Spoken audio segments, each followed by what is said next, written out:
Brought to you by GTA, your island, your network.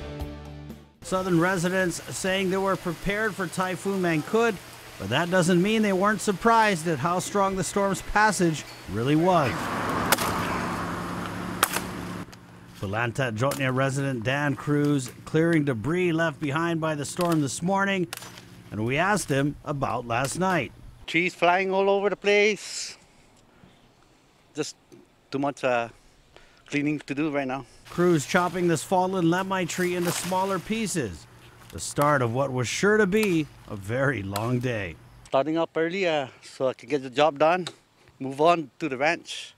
Further down the road, Evelyn Santos told KUAM News what her family heard as they huddled inside their home with the typhoon raging outside. Howling. So, yeah, it was hot and dark, but we can still see the wind blowing really hard. Cruz agreed even if the typhoon was weaker than what weathermen initially forecasted, the storm still packed quite a punch. Pretty much strong this time around, stronger than the last time. Residents of Jotnya were up early this morning, beginning the recovery phase, assessing the damage from Typhoon Mangkhut, downed trees, the norm here in the Pulantat area of Jotnya, and in some cases, extreme flooding. Family members related to the woman who stays in this house told me she weathered the storm in Inarahan, with Typhoon Mangkhut bringing over 9 inches of rainfall to the island of Guam, and it seems like most of it ended up here in Pulantat. All through the south, trees big and small falling victim to typhoon-strength winds. Flooding affected Jotnya and Maleso, with debris also backing up storm drains.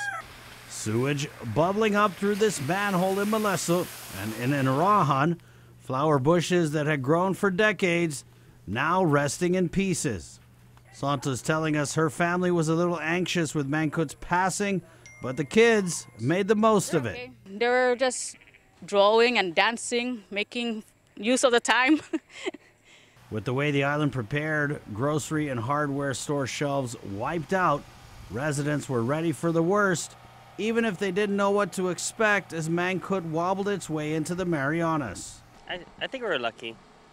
It wasn't as bad as they said it was going to be. We're just grateful that nothing ever happened serious. So First things first for southern Guam, cleaning up the yards. But the next thing on the South's mind, even if down south usually gets their lights on way after downtown, the question of the day was still, when's the power coming back on? come on, GPA. I know you guys are working hard.